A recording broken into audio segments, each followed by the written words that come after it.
2022 में एक picture release हुई थी कश्मीरी फाइल्स। पूरी राजनीति हुई उस पर, पूरा उसको समर्थन दिया गया, टैक्स फ्री की गई, सब किया गया।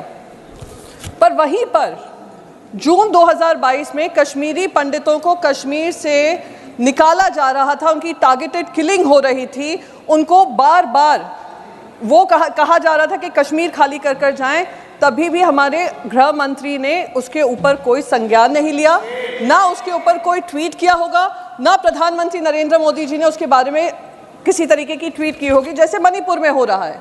कश्मीरी पंडितों के बारे में पूरा जो प्रोटेस्ट था उसमें गृह मंत्री वहां पर गए भी नहीं, संज्ञान लिया भी नहीं। माननीय गृह मंत्री से कि अब ये सारे बिल हो गए, ये पास भी हो जाएंगे, कब जम्मू और कश्मीर में चुनाव होगा और कश्मीर की आवाज़ और जनता की आवाज़ उनकी असेंबली में गूंजेगी, लोकसभा में गूंजेगी और राज्यसभा में गूंजेगी, not through nominated MP but through an MP selected by the MLAs in the assembly. Sir, 2019 अगस्त में लोकसभा में माननीय गृह मंत्री ने एक बात रखी थी जब 370 हट रही थी और शिवसेना ने पूरी तरीके से उस पर समर्थन दिया था और आज सुप्रीम कोर्ट के फैसले को हमने होल हार्टेडली वेलकम किया है और इस बिल का भी हम समर्थन करेंगे।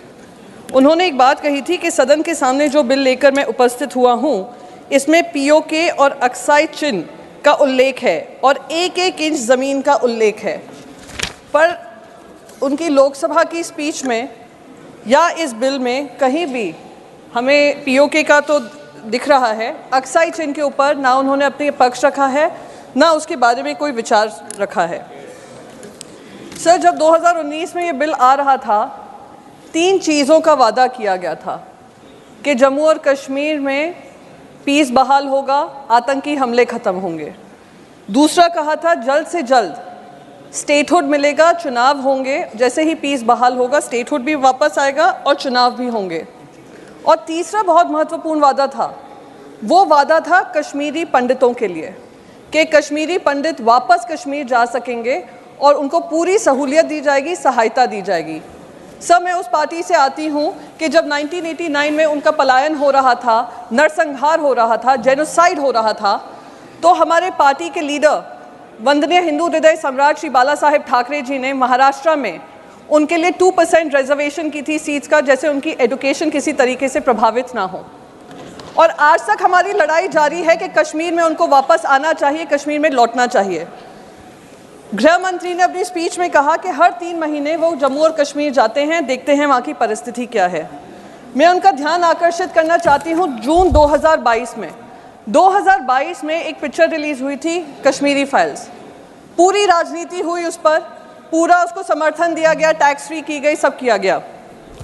पर वहीं पर जून 2022 में कश्मीरी पंडितों को कश्मीर से निकाला जा रहा था, उनकी टारगेटेड किलिंग हो रही थी, उनको बार बार वो कहा जा रहा था कि कश्मीर खाली कर कर जाएं।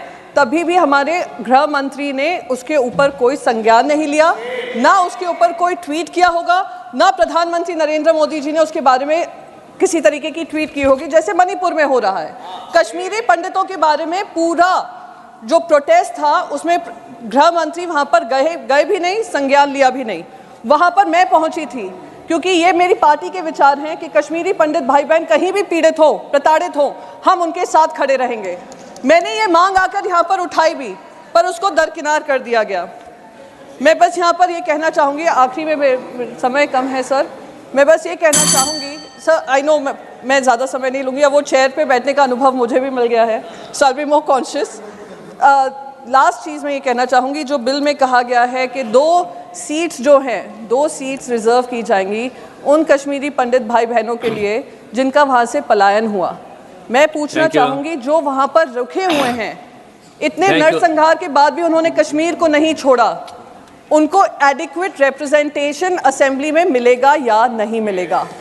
और last but not the least, मैं पूछना चाहूँगी माननीय गृह मंत्री से कि अब ये सारे बिल हो गए, ये पास भी हो जाएंगे, कब जम्मू और कश्मीर में चुनाव होगा और कश्मीर की आवाज़ और जनता की आवाज़ उनकी असेंबली में गूंजेगी, लोकसभा में गूंजेगी और राज्यसभा में गूंजेगी, not through nominated MP but through an MP selected by the MLAs in the assembly.